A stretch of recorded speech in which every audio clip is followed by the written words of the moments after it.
మీ సొంత ఇంటి కలకు అసలైన నేస్తం బీబీజీ ఇండియా. అమరావతిలో నికార్సైన ప్రాపర్టీ కోసం కాంటాక్ట్ 0406903224. అరౌండ్ 10:30 ఆ టైం మాట్లాడుతున్నాను.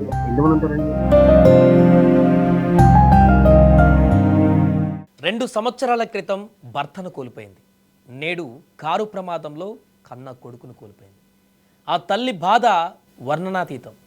తనకు ఎవరు ఉన్నారంటూ ఇప్పుడు ఆమె బాధపడుతున్నటువంటి తీరు తీవ్ర ఆందోళనగా మారింది.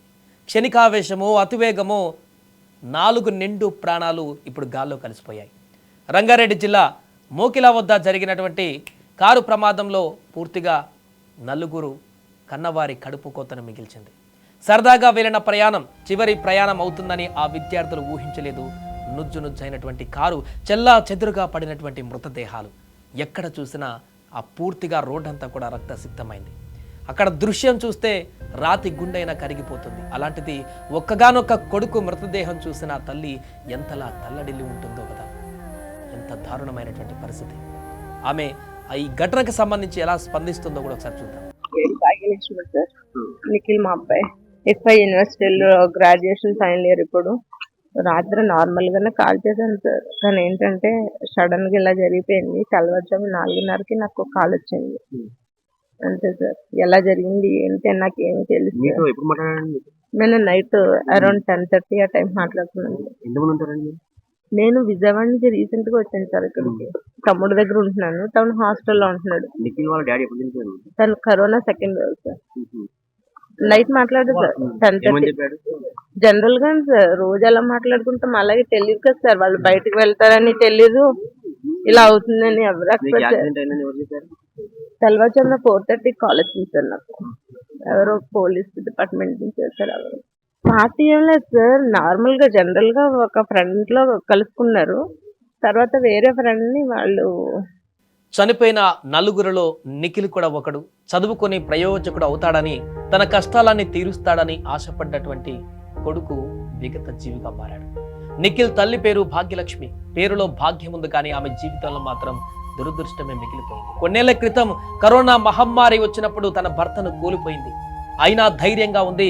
నాకు నా కొడుకున్నాడు, నా కొడుకు ధైర్యంగా నన్ను చూసుకుంటాడని చెప్పేసి ఆ కొడుకు భవిష్యత్తుతోటే, తన కలలతోటే ఆ యొక్క జీవితాన్ని కొనసాగిస్తూ వస్తుంది. ఒంటరైనటువంటి భాగ్యలక్ష్మి తన కొడుకే సర్వస్వం అంటూ భావించి తన జీవితాన్ని ముందుకు తీసుకువెళ్తుంది. భర్త పోయి కొడుకు ఉన్నాడనే ఆశతో బతికింది, కానీ తన ఆశలు ఆశయాలు అన్నీ కూడా తనపైనే పెట్టుకుంది. కానీ ఇప్పుడు ఆ ఆశలు కూడా అడియాశలైపోయాయి. దేవుడా నాకెందుకీ శిక్ష? అప్పుడు భర్త, ఇప్పుడు కొడుకుని తీసుకుపోయావు, నేనెవరి కోసం బ్రతకాలి అనే ఆమె ప్రశ్నలకు సమాధానం చెప్పే శక్తి ఎవరికీ లేదు. ఒక పక్క భర్త లేని లోటు, మరో పక్క ఎదుగొచ్చిన కొడుకు లేని శూన్యం. ఆ తల్లి గుండె ఎంత బరువు మోస్తుందో కదా.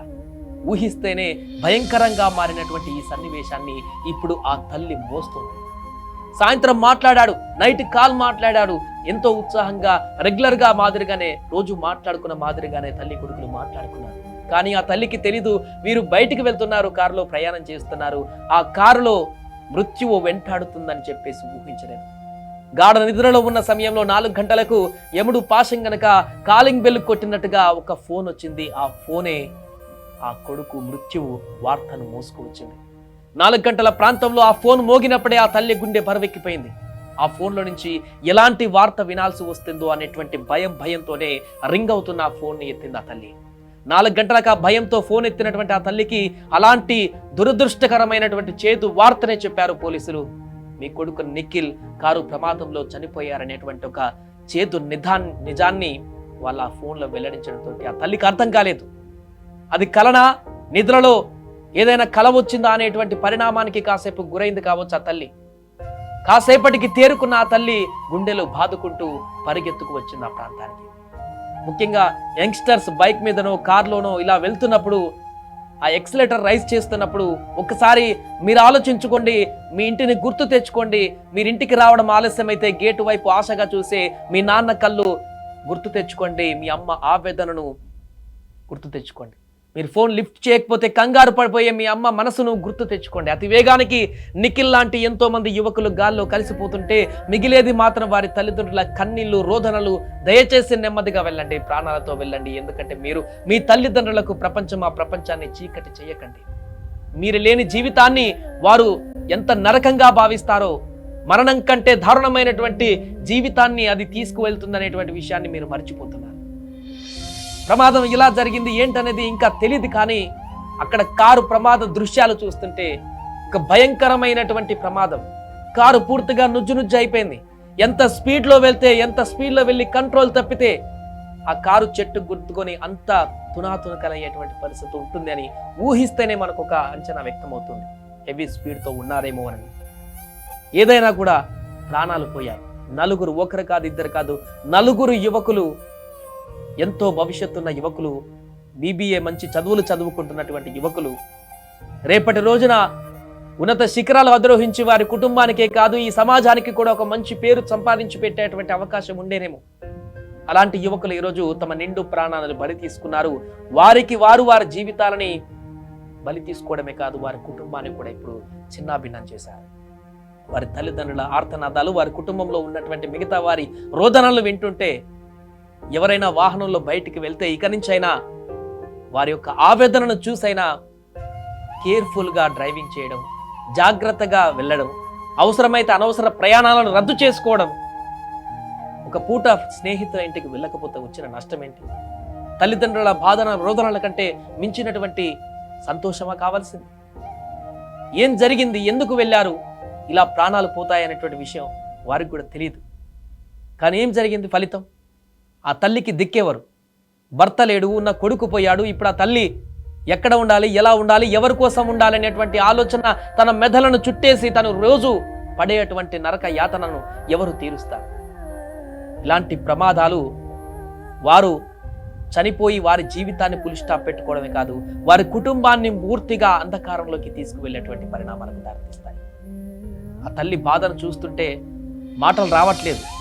అయ్యో, ఎందుకు ఆ ప్రమాదం జరిగింది, దేవుడా ఎందుకు ఇలాంటి పరిణామం తీసుకువచ్చావు, ఆ ప్రమాదం జరగకుండా ఉంటే అయిపోతుండే, సరే జరిగినా కూడా చిన్న చిన్న గాయాలతో బయటపడితే బాగుండేనేమో, భర్త లేడు, కొడుకును కూడా తీసుకువెళ్ళి ఇంకా ఏం చేద్దాం అనుకున్నావు ఆ తల్లిని అనేటువంటి ప్రశ్నలు ఉత్పన్నమవుతున్నాయి. ప్రతి ఒక్కరు కూడా ఈ వార్త తెలుసుకున్నటువంటి తర్వాత ఒక్కొక్క నలుగురు చనిపోయారు కారు ప్రమాదంలో. ఒక్కొక్కరితో ఒక్కొక్క కథ, కన్నీటి కథ. ప్రతి కుటుంబంలో ఒక వ్యక్తి హీరో అవుదామనుకున్నాడు, ఆ తల్లి గుండెలు బాదుకుంటున్నాడు. ఆ తండ్రి, నా కొడుకు హీరో అవుతామనుకున్నాడు, రోజు జిమ్కు వెళ్తాడు, కానీ ఇప్పుడు లేడు. భర్త లేడు, ఆ తల్లికి కొడుకున్నాడు కదా అని బతికితే ఆ కొడుకును కూడా తీసుకువెళ్ళావు, ఇదేం పాపం దేవుడా అని చెప్పేసి ఆమె రోదనలు. ఇంకా మిగతా ఇద్దరి కుటుంబాలలో కూడా ఇలాంటి పరిస్థితి. ఒక్కొక్కరిది ఒక్కొక్క విషాద గాథ, ఒక్కొక్క కథలో ఒక్కొక్క చూస్తూనే అది తెలుసుకుంటేనే కన్నీళ్లు వచ్చేటువంటి పరిస్థితి. ఏదేమైనా కూడా అర్ధరాత్రి వేళ ఉదయమే జరిగినటువంటి ఈ భారీ ప్రమాదంలో నలుగురు మృతి చెందడం ఇప్పుడు హైదరాబాద్లో తీవ్ర విషాదాన్ని నింపింది. నేను నైట్ అరౌండ్ 10:30 ఆ టైం మాట్లాడుతున్నాను.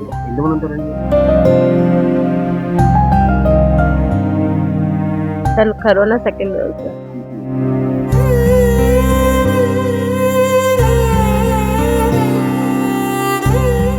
నేను నైట్ అరౌండ్